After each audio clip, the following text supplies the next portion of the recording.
I'm over on the YouTube. Can everyone else hear me? Yinzer said they can't hear me. Turn up my volume. I think I should be good. Can somebody on Instagram just verify? Joseph Sereno, while you're here, can you let me know if you can hear me? What's up, everyone?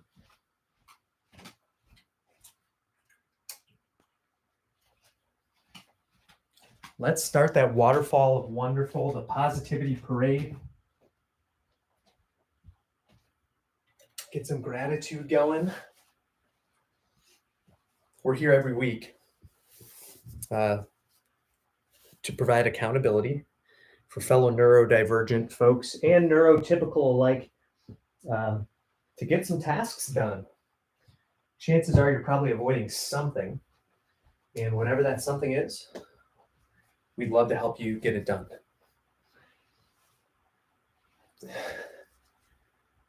Okay, you can hear now. Okay, sweet. I'm excited. Have one of my friends coming to join us. After all, this is Folding with Friends. But I would like to know, where's everybody else checking in from? Hey, thank you for sending me a gift. The tips and gifts are always welcomed. Not expected, but certainly appreciated.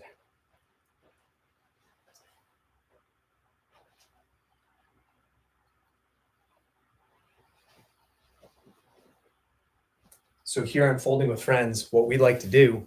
Oh, Yinzer, I had a feeling you might be from Pittsburgh. That's great. Utah here. Jen Harkness in the house. Katie Bear is here. Dawn Lynette is here. Welcome, everyone. Thanks for stopping by. I'm Ryan Mayer, certified ADHD coach, and your accountability partner for some tasks tonight. All right, Mellow Acres Farm, love that, from Washington. Hey, Mellow Acres, thanks for throwing something my way. By the way, everyone who's here, if you wouldn't mind just throwing some likes, throwing some hearts on here, that helps us to tell our good friend Algorithm to send this out to a whole bunch of people. So I certainly would appreciate that, because we're just here to help others to know they're not alone. Because sometimes it can feel very lonely for those of us with ADHD who think that we're the only ones out there struggling with this stuff, feeling like we're playing life on hard mode. Anyone know what I'm talking about out there? Anybody having some struggles?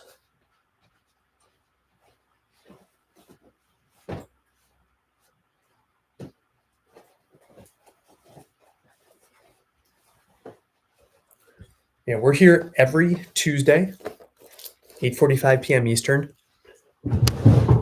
And love seeing some of you regulars coming back. We love celebrating with you. Hey, and by the way, thank you for the love. Keep getting some thumb exercise while you're here. If you're feeling super crazy, feel free to share the live. Has anyone hydrated recently? This is your public service announcement from our friends at Owala to make sure to hydrate your brains. Your body will appreciate it. Oh, Leanna, awesome. I'm so glad that you are here. You are absolutely welcome here.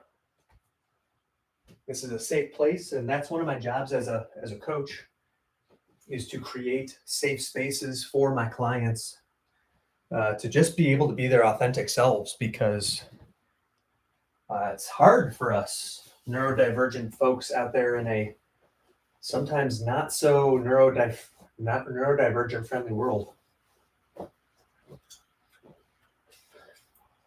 I have no idea what to do with this situation, so put that there.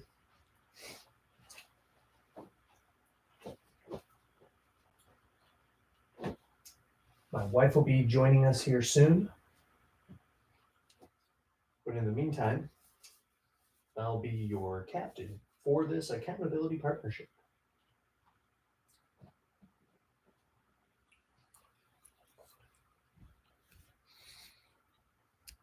You never experienced this part of ADHD, the task paralysis, until I became an empty nester. Yeah, Yinzer, I hear you on that.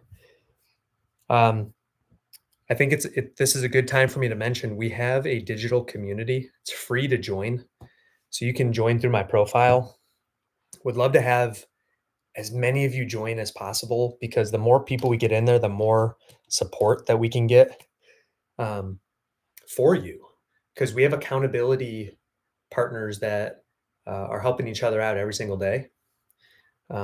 So the more folks that we have, the more help we can give each other. That's really the biggest message that I always want to make sure to share, is just that people know they're not alone.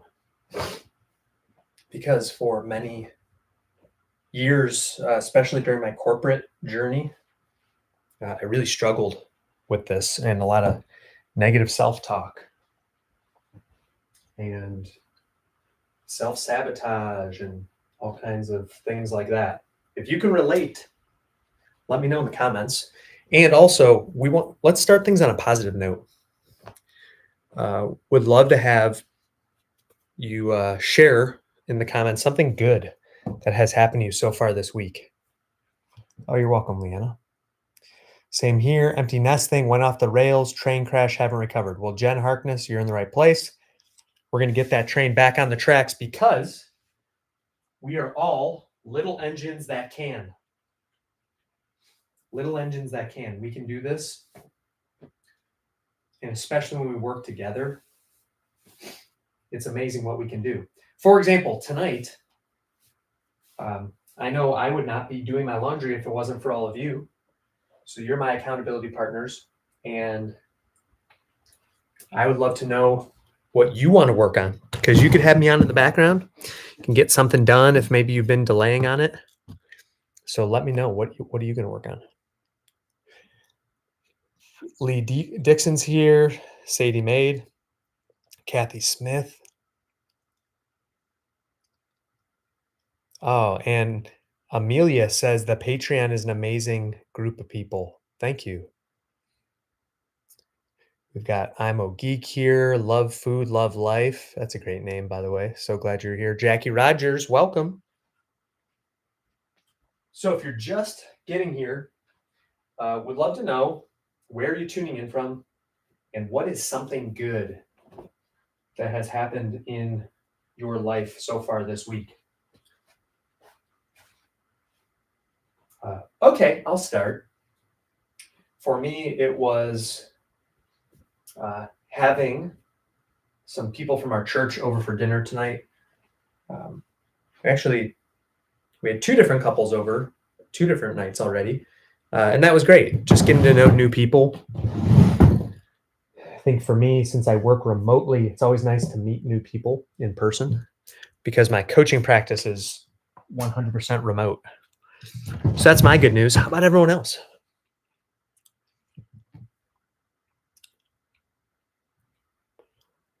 And by the way, Sage Soul just joined. Anyone who is here, if you have ADHD and you're looking to connect with other people who can relate and support you in your challenges, join our digital community. It's totally free to join. You get advanced releases on things like this, like the merchandise that we recently came out with, which my team has been working hard on, and I'm really proud of. Oh, Sage Soul 40, thank you so much. Hey, Lexi and Texi. That's a great name, by the way. Yeah, so feel free to share, because sometimes I know for those of us with ADHD, especially my clients all over the world, and many times it's hard for us to remember to look at the positives.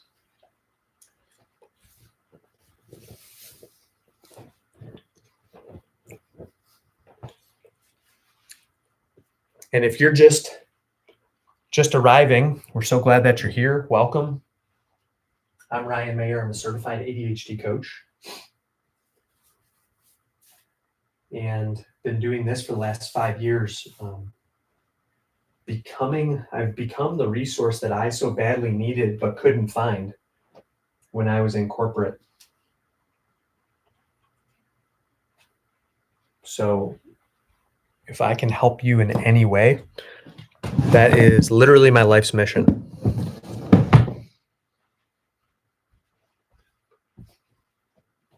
And I'm proud. We're already making progress over here. That's one basket down, friends. It's one basket down. Only 3 more to go, but I have a feeling Andrea is going to show up with more. Welcome, everybody. Hey, if you're just getting here, if you wouldn't mind taking a few minutes, giving your thumbs some exercise, get some likes going, get some shares going. The more people at the party, the more we can help.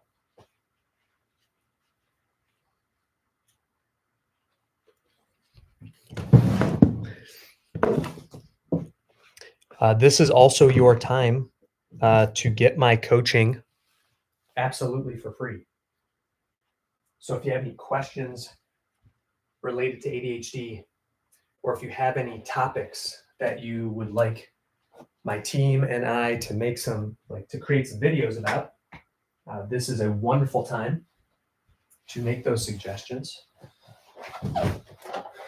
Because my team and I, we watch the game film, we see what people are asking for, and we try to give the people what they want.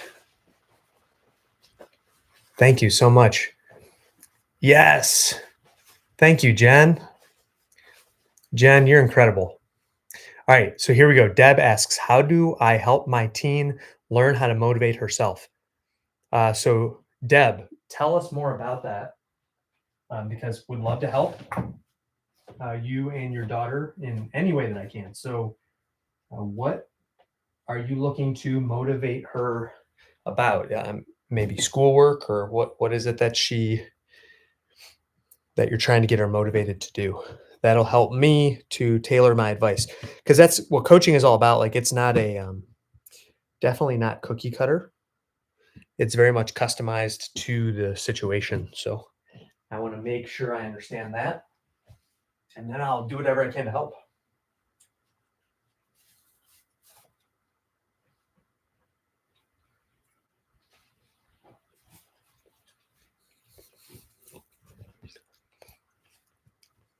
Okay. All right. Sasha is a friend of ours. He's planning on joining. He said, I'll be right back. I'm going to be cleaning my espresso machine. I need to get it some big vinegar. It's actually, I was just thinking today, my coffee cleaner, my coffee maker definitely needs to be cleaned. So glad that Sasha has a task in mind. He's a friend of ours who is going to be joining us here in a little bit. All right. She struggles to get out of bed and to get started. Okay. Love this. So basically, Deb, here's what I would say. I told the client this just earlier this week, actually. We were talking about the workday, but it's the same with any day. That the workday or the school day starts the night before. So I'm guessing, I'm making an assumption. You can tell me if I'm wrong. That your daughter, might put in a pretty good amount of screen time. So obviously she's a teenager. I'm not sure what your rules are around phone usage, but that would be the first place I would look, because a lot of times we ADHDers, we struggle with our sleep. A few reasons for that. One could be poor diet, but another could absolutely be as a result of screen time. Because most people probably know this, but just in case you don't, I don't want to make any assumptions. The blue light that gets emitted from our LED devices, including phones and laptops and tablets, the blue light from it is similar. Our brains basically think it's sunlight. So it sends our brain the signal, hey, it's still the middle of the day, even if it's 11 o'clock at night. So as a result, our circadian rhythms get thrown off, which is a good reminder. I like wearing these funny glasses, which ended up kind of accidentally becoming my go-to blue blockers. All right, let's see. You've got 3 gifters. Okay. I guess I'll try this thing. It says, have 3 gifters send a rose to this live. I don't even know, whatever. Okay, so yes on the screen time. So if she's struggling to get started, my thought is she may need to get to bed sooner. In order for her to get to bed sooner, she has to be tired sooner. In order for her brain to know that it's time to be tired, she probably has to have less screen time. So that would be the first place I would start. Oh, did I get a rose? Oh man, cool. Thank you. That was cool. Thank you for sending me a rose. It's been a minute. And then next thing I would say is figuring out what it is that motivates her. And you said your teen, so I don't want to assume, you didn't say it was a girl or a boy, your teen, right? Let's see.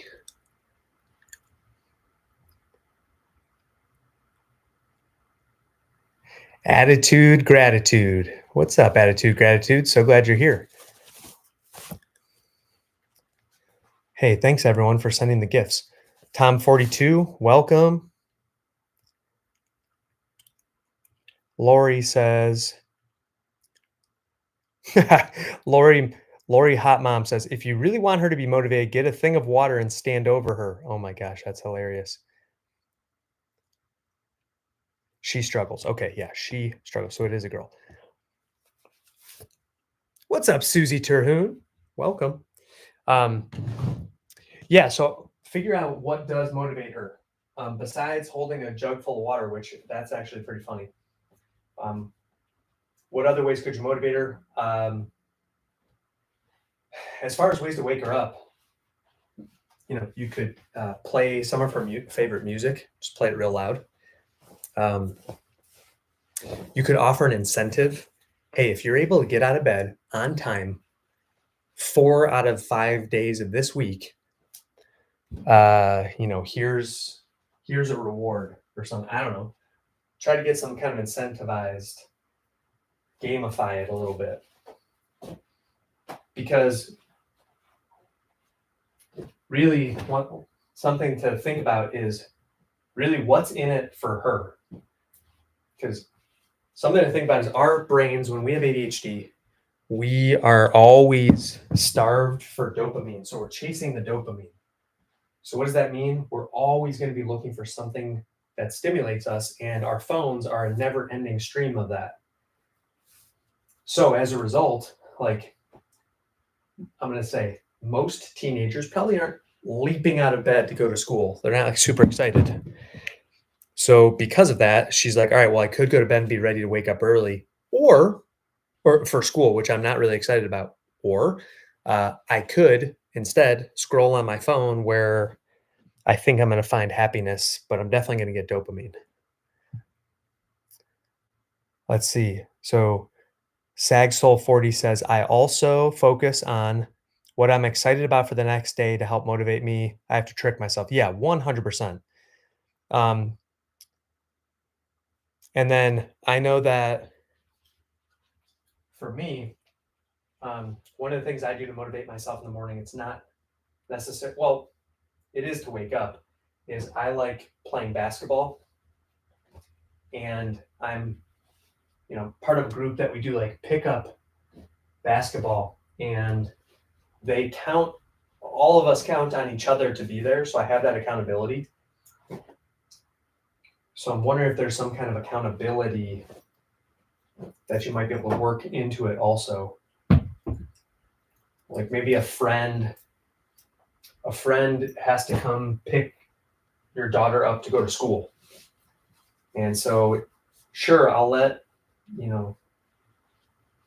Samantha come over and pick you up. but only if you're out of bed by such and such a time, that kind of thing.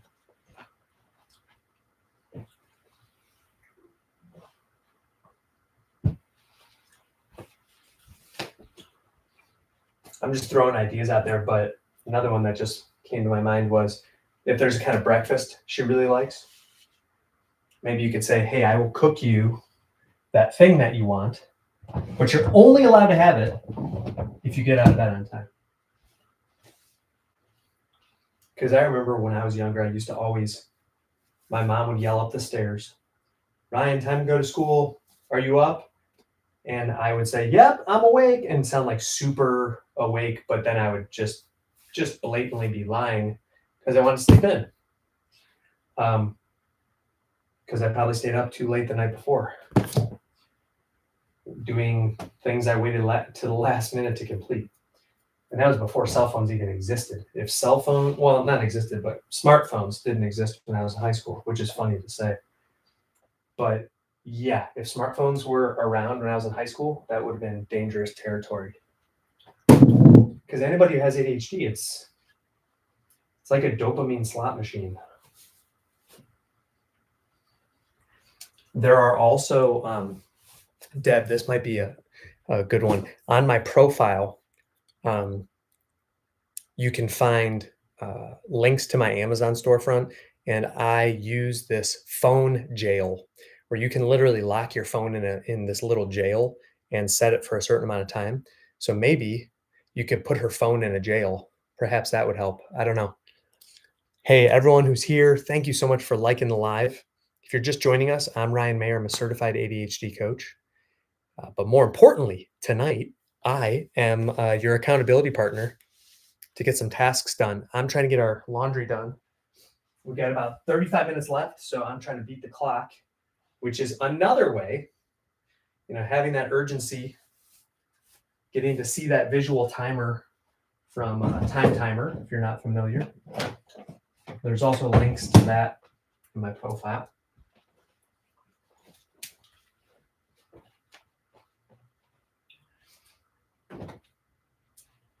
And I don't know if anybody commented on this yet, but I would love to know the good things that are happening in your life. I don't know if I saw any of those. Let's see here. Oh, good. You have time timers. That's great. Obviously, easier said than done. Waking up in the morning is a whole different ballgame, I think. But using them to get out the door probably helps a little bit, at least, I would hope.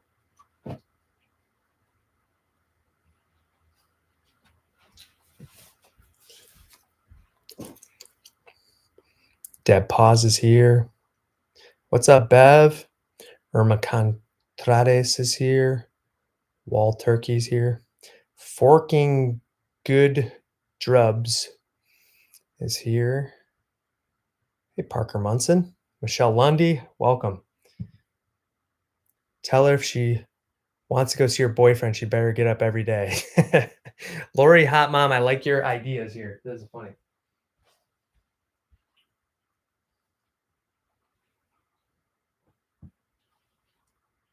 But yet, I mean, that's a good incentive for sure.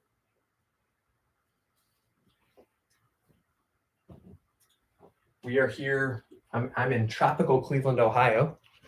Would love to know where you're tuning in from, because it's just fun, to see. And we can also give a prize away for the person who's the furthest away, but I realize there's probably no way to actually verify where you're from, but just for funsies.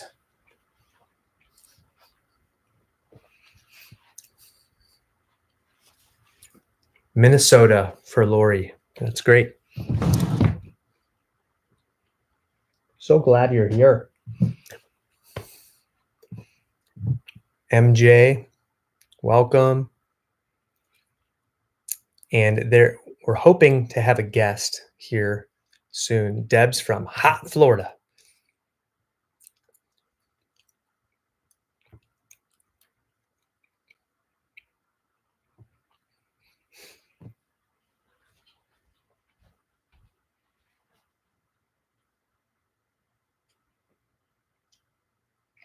Ryan. There he is. What's going on? Have you been in there the whole time? I have, but I didn't want to crash the party, so I wanted to let you do your monologue too. It's kind of like SNL, right? You do your bit and then the guest. Oh my gosh, I was totally just buying time. So I'm like, I haven't seen an invite come through. I like hope Sasha didn't get lost trying to find his vinegar. No, I do. We do have our vinegar right here. Nice. Distilled white vinegar. Love it. Well, Sasha, this is so cool. I got to give Sasha a ton of credit because he followed up with me enough times that I actually replied back. And he was very friendly about it, where he said, "Hey, I want to give this a little nudge. Hey, want to bump this up." I'm like, "Oh my gosh, I literally keep forgetting." So thank you for being persistent. Thank you for answering. I'll drop a tip. If you have a project or a group of people you're trying to ping, I change your guys' context to the first word or like acronym of that project. So then you can search your text on Android and iPhone, type in whatever that project is, and those people will pop up, and it's easier to follow up. Oh my gosh, that's a great idea. So what's the what's like the acronym or the name for this project? Well, this is Find Your Med related, and so yeah, if there's a bunch of people from that conference that we went to, so Ryan and I went to a neurodivergent conference down in Austin, Texas. Yeah, check it out. I got this ready. I got this ready for our time together. Yeah, they're going to be doing it again, I think, in Austin as well. Yes. Sorry, continue. It is a good way to keep in touch with people because the follow-up can be tiring, and so yeah, one way to make it a way to make it funner. Yeah, it's a great idea. Well, speaking of keeping in touch and making things easier for people with ADHD, I was so intrigued and impressed when you and I met in Austin. So can you just tell the listeners who you are, where you're from, and what brought you to the live? Sure. I mean, Ryan, your energy and charisma brought me to the live. But Thank you. Hi, friends. My name is Sasha. I live in Brooklyn, New York, so a little bit east of where we're folding laundry in Ohio. And right now, I'm running a company called Find Your Meds. And what we're trying to do is help patients who struggle finding their medicine, specifically ADHD patients. I sometimes struggle to find my medicine and help. And basically, we have technology that will help contact pharmacies on a patient's behalf to figure out where their medicine is. And so if you're like me, it's a pain in the butt that you'll sometimes have to call 40 or 50 pharmacies just to figure out where your medicine is. And it's kind of ironic because to start with, maybe you struggle with follow-up and details, and to get the medicine you need to keep the lights on, you have to do a lot of detail work. Right? But anyway, that's what we're helping doing right now, finding patients to help give our product a whirl. We launched earlier this summer, and see if we can help each other, because I made it first as a patient because I've been doing this for years, and it was a bigger pain in the butt than felt necessary. Oh my gosh, I totally agree, Sasha. Yeah, like so when Sasha and I met at the conference, and he was like, "Yeah, I've got this idea," and I'm like, "Well, everybody here has an idea," and he's like, "Yeah, I want to help people with ADHD to get their access to their meds easier and quicker." I'm like, "This is genius." I have so many people, even on the social media platforms, who, especially a couple of years ago, this was a huge struggle. And I know clients still face this. And it can people just on whatever platform you're on right now, just, put in like a crying emoji if this has been a struggle for you, just so that Sasha knows that, we are not alone in this thing. Because that's our goal here on Folding with Friends, to let people know they're not alone. So yeah, tell us more. Yeah, okay, I see. Yeah, it'd be cool. Like, where are you DMing from, and also how big or small is it in the pain in the butt? Because some people they essentially have a go-to spot that generally works. And so sometimes if you go to a pharmacy a bunch, they'll keep stocking your medicine premature, like in advance. And sometimes it's just a royal pain in the butt everywhere. And I've heard about from people who struggle with this in cities, but also in smaller towns. I'm seeing, okay, we have CHE Janash. If you don't mind stating, where are you based? What has this been like from your end? She's in Northeastern Ohio because she is someone who I know and someone who I think of and someone I wanted to connect you with. So I'm so glad she's on the live. So yeah, she's in my area. Okay, and I'm seeing a lot of tears. Okay, Warren, Ohio. And is that a city? Is that like a suburb of Cleveland? It's like east of Cleveland. Okay. All right, so over here on Instagram, let me see what other people are saying. Deb says, I think it depends on the medication. Carrie Berry did the crying emoji. Lori, hot mom, says, I have 3 kids and that's really hard for them. Let's see. Where's Lori? Okay, wait. This seems like a little more significant. The psychiatrist disappeared. Oh, geez. Where's the psychiatrist at? As in, they passed or? Yeah, it can be, I think, pain in a number of ways. You need to find the right provider. Obviously, like a psychiatrist is a personal decision just as much as it is a medical decision. And so this is kind of like the icing on the cake. And then La Love over on Instagram. So glad you're here. Sorry to hear you're struggling too. So La Love says, shit, I needed something like this to unpack when I moved. And it's been a couple of months. And Lala's talking about having folding with friends. So we are here just in case it's your first time. And if it is your first time, let us know. We love having first time guests, first time friends here. Do a number 1 emoji if this is your first time here. So we do folding with friends almost every single week, Tuesdays, 8:45 p.m. Eastern. We're here for you.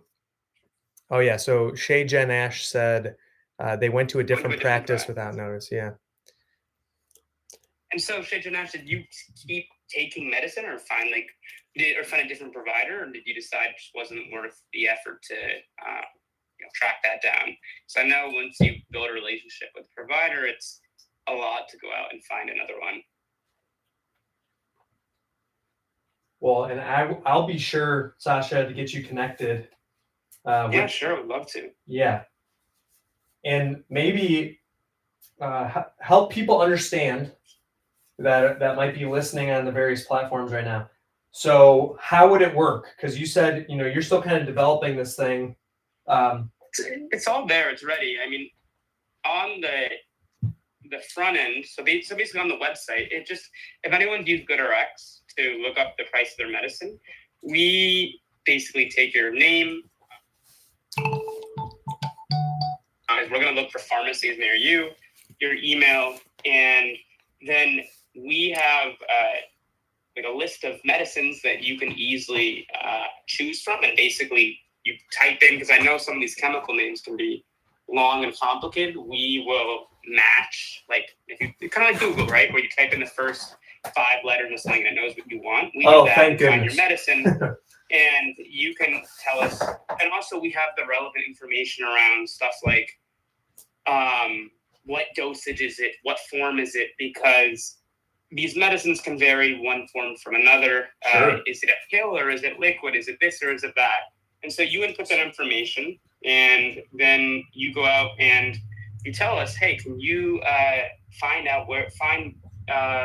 this medicine?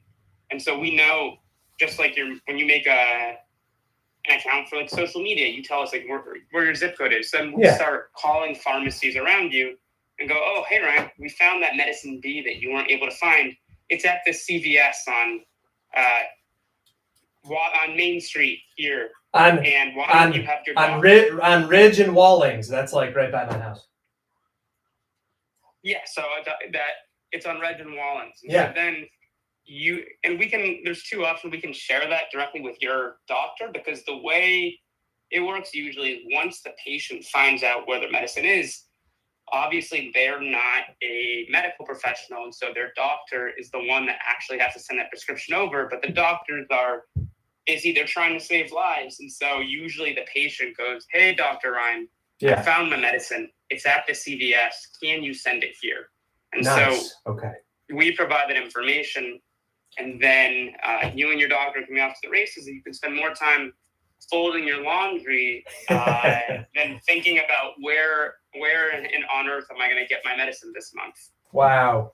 I'm getting chills just hearing you say it, because I know how many lives you're going to impact with this. So how would somebody get started with it?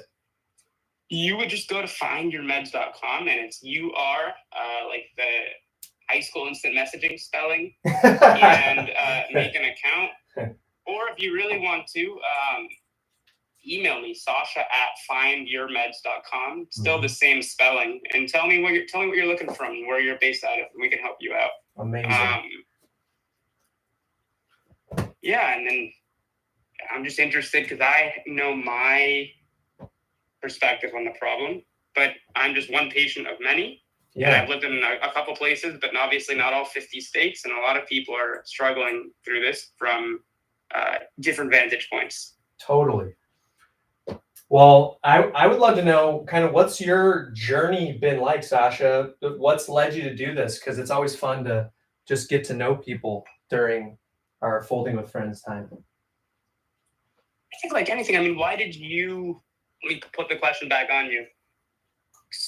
Where did coaching come from? I'm imagining it came from dealing with a set of questions or problems. I don't even say it's a problem. I don't like phrasing ADHD as a problem. It's just a difference, just like we have met all kinds of differences in terms of what food we like, and it makes some things really easy and some things hard. So I don't like when people say problems with ADHD. There's definitely things that are harder and definitely things that are easier. Sure. But well, for me, to answer your question, for me, it was my time in corporate America, where people just basically when I would go to say that, like, hey, I need some support for my ADHD, everyone always saw it as an excuse, not a reason, and didn't have any suggestions for support except for try harder. And what most people don't realize about those of us with ADHD is we're already trying really, really hard just to keep up with day-to-day life. But it just may not appear like that always. I'd always been very into professional development. And I just love, I jokingly said one of the reasons I didn't do well in sales was because I loved people too much. Like when I would meet a new client or go to a networking event, this shirt is very appropriate for me. It says hyper focus mode on. Like when I met you, like it was great to learn more about you and all these people we met at the conference. Like I just love people and I love helping them. And so when I learned about coaching, and I knew about life coaches, but I didn't realize there was an ADHD specific training for it. And when I heard about that, it was like the light bulb went off. Like, yeah, this is perfect. This would be a great blend of my skills. So I enrolled right away, and I've been coaching for the last. And when was this? 5 years. This was in 2018.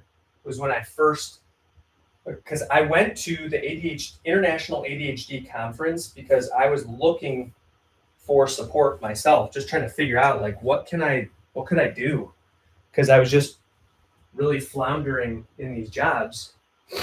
And likewise. Yeah, so and that's where I learned about ADHD coaching for the first time.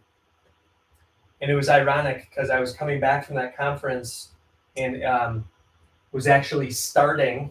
It was literally the first day of my new, I should say, the first day of my last corporate job that I was coming back to. And I knew on that day, it was like literally the day after I got back from the conference, I started that job, and I'm like, yep, this one isn't going to go well either. So that's what inspired me. You felt it just right in your gut. Yeah. And the way that I felt it, and I've told this story, but if this is people's first time, they'll really appreciate it. And I don't think I've told you this story either.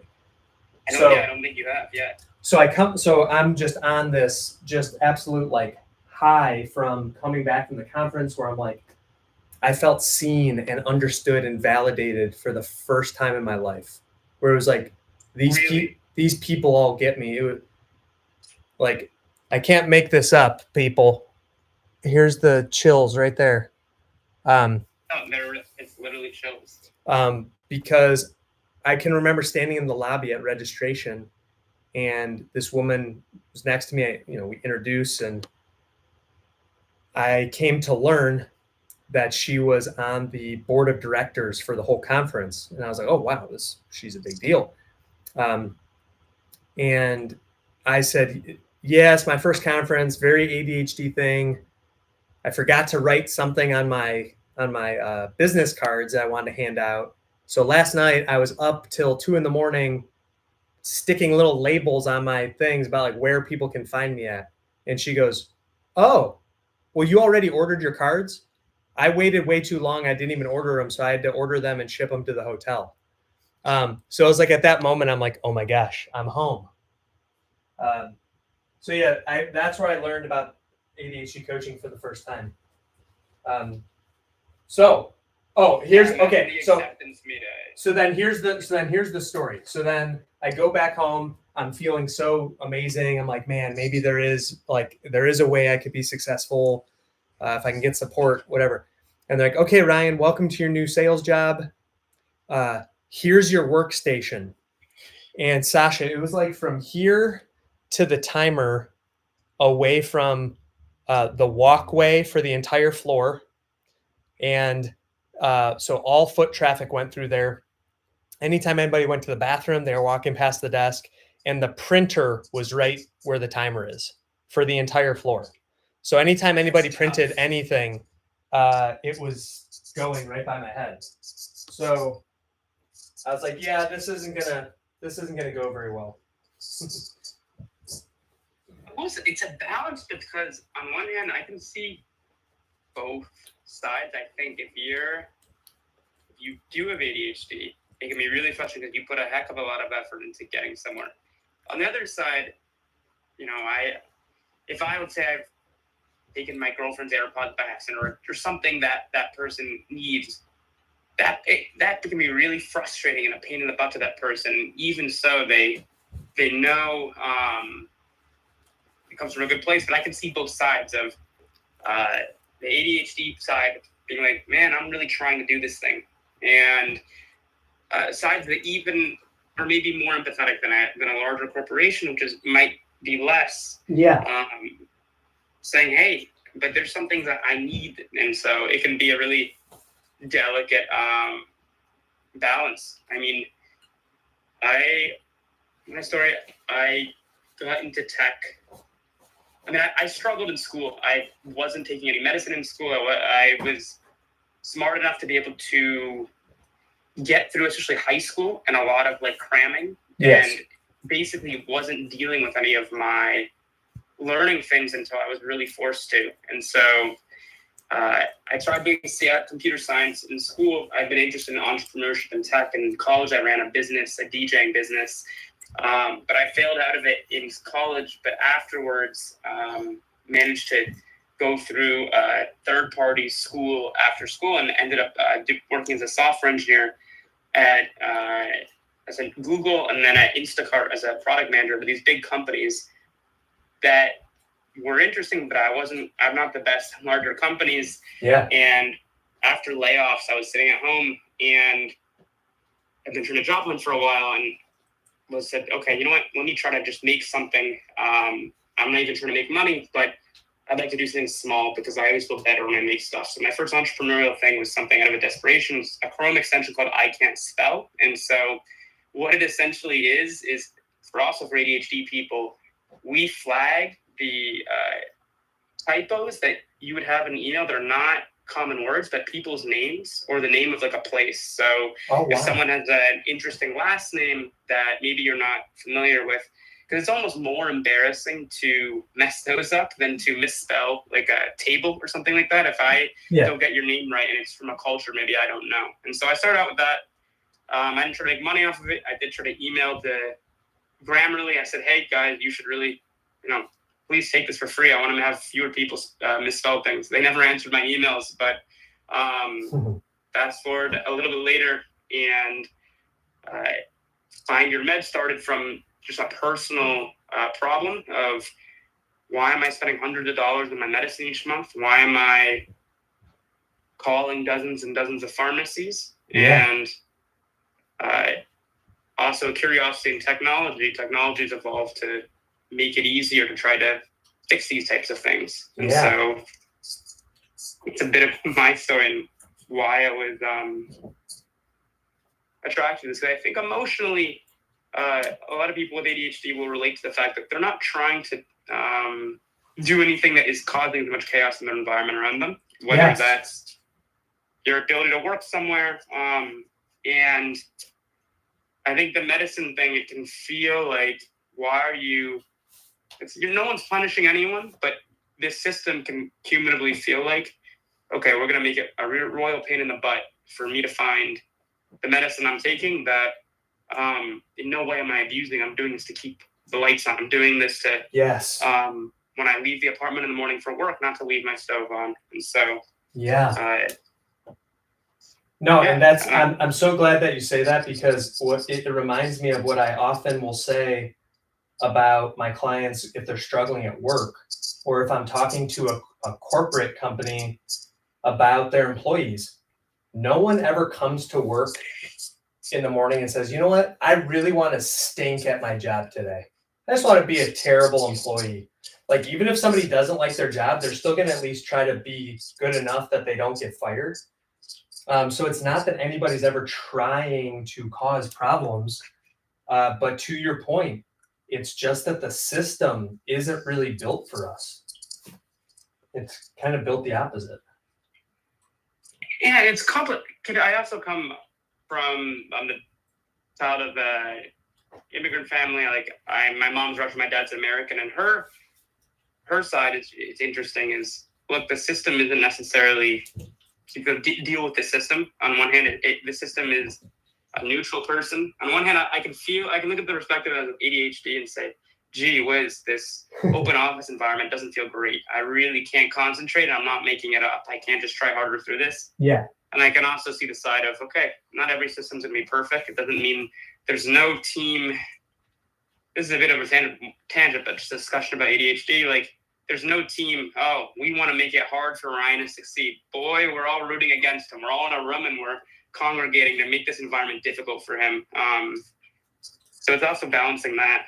No, and I really appreciate that you're bringing these different perspectives, honestly, because it'd be easy to jump onto the complain train and talk about that. But I think you're right, and I think what it comes down to is really helping people to understand that, and it took me years to figure this out, that our value as people, as human beings, is never defined by our job title, by our income, by our performance, or by our productivity. Because I think, in today's modern age, productivity is kind of worshipped. And yes, we certainly want to be effective at what we do. But one of my biggest goals as a coach is to remind people, hey, you're amazing just the way you are. Like, you're a human being who's so valuable. And so if this job doesn't work out for you, that's okay. It's just a job. So we can find you something else that you can make money and keep keep your bills paid and to keep your lights on. So yeah, you're right. If it isn't a good fit, and if the employee has advocated to the best of their ability, and it hasn't worked out, and the employer's tried on their side and it hasn't worked out, that's okay. It just means it might not be a good fit. How do you balance those two? Because I think on one hand, it's just a different brain setup, and there's things that work well and there's things that don't work well, and it's not an invented setup. It's not as simple as telling you, hey, look, you just really need to learn how to focus. On the other hand, as an employer, if I'm trying to get something done, I need to get it done, and at some point, and I don't need to specify how it gets done. For instance, Correct. I work with someone remotely for my business who helps out with some things, and sometimes he does stuff in the middle of the night. Doesn't bother me. I'm very flexible as to how are we going to get there. We can teleport there. We could bike there. I'm all ears for it as long as we get there. But I also think that not every environment's going to be perfect, and that's okay. And I can see that you can be caught in the middle between them. Well, I might just have you on every week so we can have these good discussions, because this is, I think, really the question that I pose to a lot of organizations when I go to speak there is saying, like, to strike the balance, you can create a safe environment where it's actually okay and it's not stigmatized for people to talk about how their brain is wired. Because this is like saying, like, people shouldn't be embarrassed if they're right-handed or left-handed. It's just how they are. But yet, like, something else we can't control, how our brain interacts with the world, is something we get up to this point has been very stigmatized for. But in some organizations, they have created a culture where it's very, like, it's open, it's accepting, it's psychologically safe. And in those kind of environments, they can excel. The organization can excel because people can step forward and say, hey, for me to be able to do my best work, here's the things I have found can support me. And any good manager should be like, okay, as long as that's reasonable, to your point, Sasha, like, whether we teleport there, we bike there, we take a car or a train, like, I don't care as long as we get to the destination. Like, right. So I would say it's really about creating a culture of acceptance and then finding roles. Like, if I could have, it would have been awesome if at any of my corporate jobs, if they would have said, like, hey, Ryan, it seems like you're really struggling with the details and the follow through of these sales jobs. Where do you think your skills could be a good fit, or have some kind of assessment that I could take and then be like, oh, you know what? That might be a better fit for HR or marketing or whatever. So I think that's how to strike the balance, is like, I think because people are too afraid to say, like, I don't really like this job. Instead, they're just going to keep trying to do it the way they're told to do it so that they can stay under the radar. It's a confusing conversation that makes sense of both sides. Yeah. I think I shifted from an independent role to a role where it's to manage a lot of constituencies and people. And all of a sudden, the independent contributor role I'd done decently at, but the managerial role was like something like, I don't know, am I allowed to say the word, the S, like, it was the S show. Like, it was not good. And there was an expectation of, okay, you were a software engineer at Google. It sounds like fancy, impressive. How come you can't? That means you're obviously a smart and talented person. So it must just be lack of effort. Exactly. So I could see that. I'm wondering, like, what are the things that, and I have my own ideas on this, that are small things that can have a big difference in terms of how an employee can operate, that you recommend to organizations?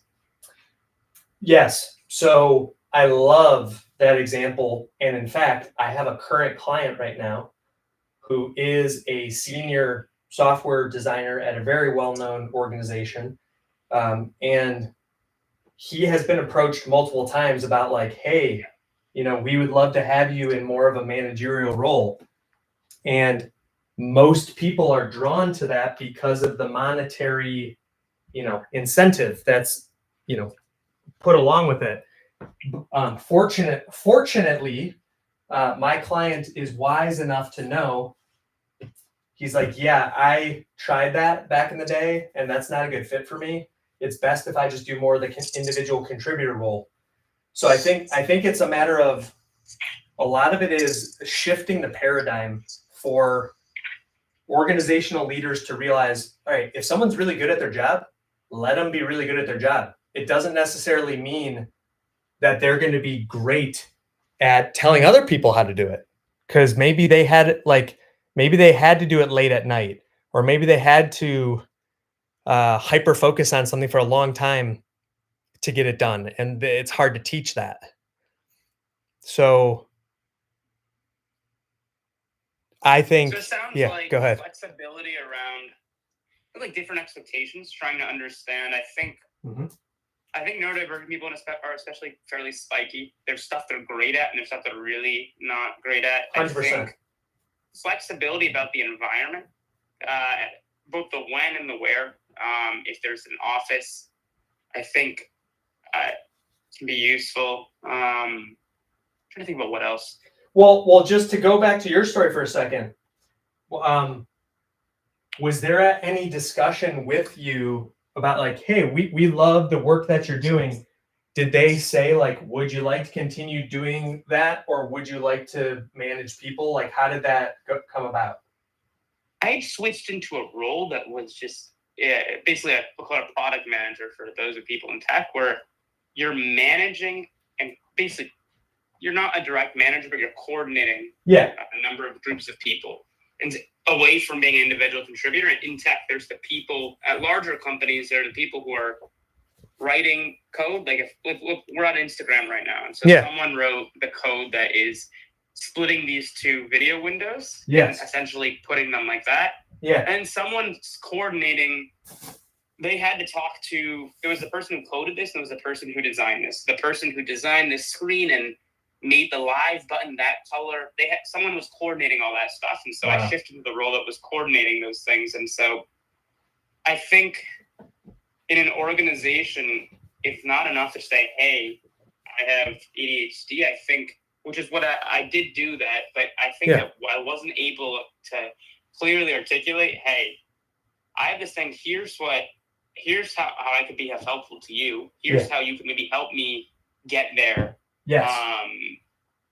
Here, like, I do think if you have a job where you're maybe trying to navigate that, typing in your responsibilities, when things are due, putting in the chat GPT and saying, what are like 3 things like I might tell my manager that might help and basically balance those 2 constraints, and perhaps a way to go, because I love that. Being able to articulate not just what your brain is, but how you could function better and help someone else achieve their goals. I don't always stick to this. I mean, I try to. There's some days where I'm better able to do that than others. Well, I'm chuckling over here because just because I'm a certified ADHD coach who can help anybody navigate the storms of ADHD, that definitely doesn't mean that I have it all figured out either. So I can totally relate. But to give you an example of like how it could work, like coaching is such a great fit for me, Sasha, because when it's time for a coaching call, that is my whole. I always tell my clients, like, during that time, you are my world. Like, I'm not worrying about anything else. And there's a timer. So like, I have set up my schedule in such a way that like we have 45 minutes for a coaching call, ready, go. So like we have that time constraint, which our brains really need because of time blindness. So we have that, and then I can get creative in what approaches we take or ideas of how we can navigate. And then where I think our brains are particularly good is taking a bunch of disparate data and figuring out this really unexpected way that they all connect, and using our creativity in that way. Well, there you are. I agree. I think it's delicate though, because there's a time when I think it's really useful to be able to do that. And I think it's almost best done individually, because Yes. if you are in an exploring mindset, maybe coaching is different. It can be hard to follow along for a person on the opposite side of this, where you're telling me 50 things. I'm trying to, come up with a plan for how to do this. It's great that you're suggesting, hey, we could get some horse food and attract a horse nearby and have a horse come, and we could ride a horse to the airport, or we could also take a Waymo there, or we could also try seeing if any pigeons could take us there, or we could drive, or we could even bike. And sometimes there's a way where that communication is super helpful, where it's like, wow, I didn't even know that wasn't my thing. And sometimes where it's like, okay, you're telling me a list of things. Ultimately, I need to choose one.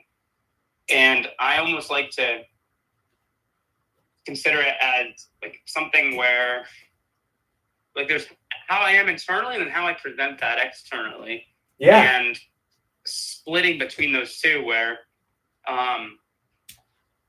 on the way there, I can be as chaotic as I want internally, and then realizing I need to, and I struggle with this, tell a more clear A, B, C, D thing, because I would sometimes get feedback that you're going from A to J to K to L to M, and it's kind of driving me nuts. Well, I'm glad you bring it up, because it's an important clarification around coaching, because to use, I love the example of, like, we could put out horse food, attract a horse, and then ride the horse to the airport. Like, it doesn't matter what zany ideas I might come up with, because a good coach, I'm never going to tell anybody what to do. And I'm also not even going to barrage them with all of those ideas, because what a good coach would ask in that situation, like, we'll take that example of, I got to get to the airport. Right. So I would say to my client, like, first I validate that's got to be tough, because I know you got to get to the airport. And you mentioned that's a goal of yours, to get to the airport. How have you've told me that in the past you've gotten to the airport successfully. How did you do that? Because sometimes we forget, like, oh, I did this before. So then they'll say, oh, I, called an Uber. And then I could say, well, you want to try that again? If it worked before, could it work again? And then if you emotionally back up, sometimes they forget. Yeah. And it's important to create that safe space whereas in other walks of life, or even in other relationships in their life, they would feel a lot of shame for not remembering they took an Uber previously. Or if they're like, yeah, like, I know that's the best way, but I just, like, I don't know, I'm feeling some resistance to it. No problem. Because I'm very neutral. And as a coach, you're not attached to the outcome. So, like, I don't really care, so to speak, if my client gets to the airport or not. All I care about is that they are being able to be their best self and can do it in a way that works for their brain. So then I'll say, all right, if you don't want to Uber, how else could you get there? What else would you want to try? And then, like, using those words like that helps them to feel, okay, I can do that. If that makes sense. That's neat that you're might now. So we've got them cleaning shoes that got scuffed up here in New York. Now I was gonna clean my espresso machine, but that's gonna make some noise. Yeah, thank you for not doing that. You can meal prep. Yeah. There you go. Well, in the meantime, I've been joined by my sleepy, beautiful, neurotypical wife, Andrea. Hi, everybody. Hey, Andrea. And Andrea, hi. This is Sasha. Sasha, I met him at Neurodivergent 2025. Oh, hi, Sasha. Very cool. And he has done a great job. We've been in contact and been trying to help support each other with ideas and networking. And he has an organization called find your meds, right? That's right. Find your Yeah. meds. And so if patients are struggling to find their meds, Yeah. Sasha, we never talked about how much will it cost? So it can vary based on locale. Right now, we're testing out with $20, which is just one price. Yeah. Not varying by city or country. I'm still city or state. Yeah. I'm still exploring this as functionally as a business. Yeah. Every additional call I make costs money, and I don't want to make it confusing as a user to do that. And I think that a user just has a problem, and so whether it took 30 calls or 45 calls isn't the most helpful thing. And so that's the way I'm going through pricing it right now. Cool. So basically, if I'm understanding it correctly, just to explain it to Andrea, someone would pay a set amount per month, and then they could, send the request. Per search, basically. Okay. Sometimes some patients, like myself included, I take 2 medicines each month. And each month, I just found my medicine that I'm going to pick up tomorrow. And then my other prescription is due next week. And so then I'm going to have to find it again. And so it depends on how many medicines we're finding, because each one of them is it's a bunch of calling, where we're calling to different pharmacies and saying, hey, I'm calling on behalf of Ryan. Ryan is looking for medicine A. Yeah. Do you guys have it? No, we don't. Okay, cool. Thank you. And then we try it again. Cool. So then would they get like one search a month, or how many would they get for that? I'm just doing, and I'm just going to keep it simple, especially in the earlier stage of this. Yeah. The same price for each search. And if we're searching for multiple medicines, those are just different searches. Yeah. Who is the one calling and searching? Is it AI? Yeah, right now it is mainly AI with humans sometimes when that doesn't help. But basically, we do a full pharmacy call and essentially represent the patient. And so it is something the patient is saying, hey, I'm comfortable with doctor representing me and giving, we save this information more securely, but this is the zip code. You don't need to give us your address. We don't want to get too personal, but your zip code, your birthday, those are the things that a pharmacy uses to be able to locate and verify, okay, you are who you are, and then confirm with you if they have your medicine or not in stock. Okay. Cool. But yeah, it's been fun to put together. Some interesting rabbit holes. Maybe another fold we'll another fold. We'll get into those folds on another fold. Are you guys folded up for the night? Oh well, since Andrea just got here, I have to check to see if there's another basket hiding anywhere else, or if this is it. One more load in the dryer, but it's like smaller, just like some towels. Okay. Well, I'll put it this way, Sasha. I enjoyed not only learning more about Find Your Meds, but just getting to catch up and learn more about you too. And I think our conversation was awesome. Thank you. And we can absolutely continue that at any time. So you're welcome back on Folding with Friends anytime. But I don't want you to feel pressure to. I generally do laundry on Tuesdays before I met you, so it's funny how that. Oh, no way! That's serendipitous. You don't want to have it hanging over you the weekend, so it's nice to get it done. But then towards the beginning of the week, you've gotten your Monday stuff out of the way. Monday, I feel like, is like basic things, something you need to do. And then Tuesday, before we get too far in the week, when we clean up and have a nice, clean setup for the rest of the week, I think it fits in well. Absolutely. Love that. I don't know how you guys got to Tuesday as the day. How did we get to Tuesday as the day? We just had other stuff going on other nights? Yeah, I think so. It just kind of happened. Yeah. Really? Yeah. So then we just end up saying today's the day, and that's that.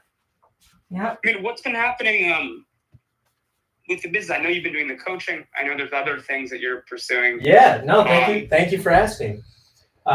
So I know what you and I started texting about, and then I fell off a little bit. But basically, I am almost done with my corporate neuroinclusion modules. So this is Wow. it really it kind of encapsulates what we had been talking about earlier, where it's how can organizations create a more psychologically safe environment where their employees can thrive. And it's like a 3-level approach. So it's educate. So educating the organization, like what is neurodiversity? What does neurodivergent mean? And then equipping all levels of the organization with simple tools and strategies of like how to have a meeting with someone who's neurodivergent, how to ask the questions in a way that's going to be supportive. So bringing some of my coaching in, and then finally empowering.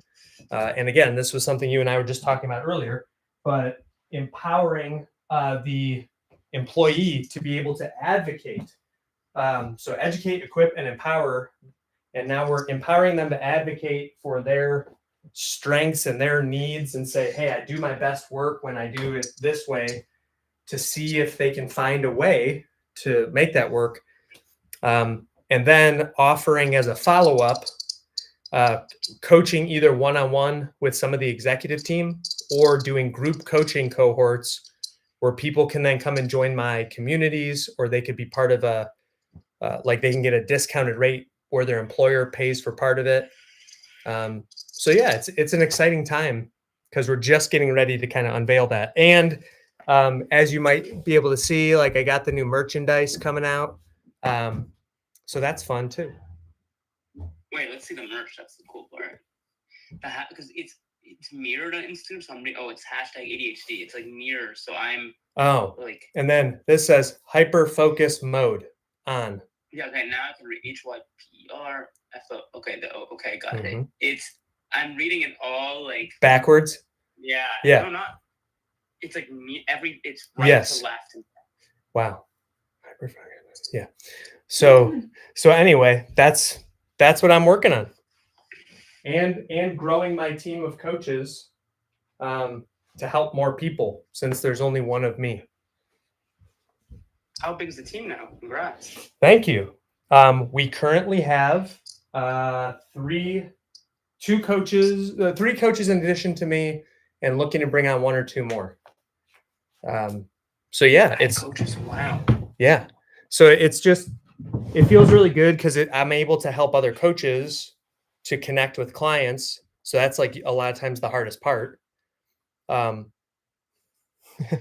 Oh, Amelia says, I can't wait for them to be done. LOL. We're almost done, Amelia. Don't worry. So yeah, and then helping more helping more clients, because they're like might be wanting to get a coach, but if I'm full, then it's I don't want them to have to wait.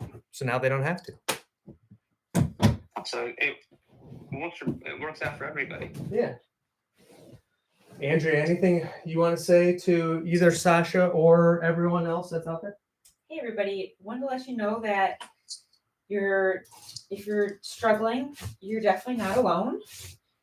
And you can go to ryanmayercoaching.com and you can find a totally free masterclass, the 5 shifts to conquer your ADHD at work.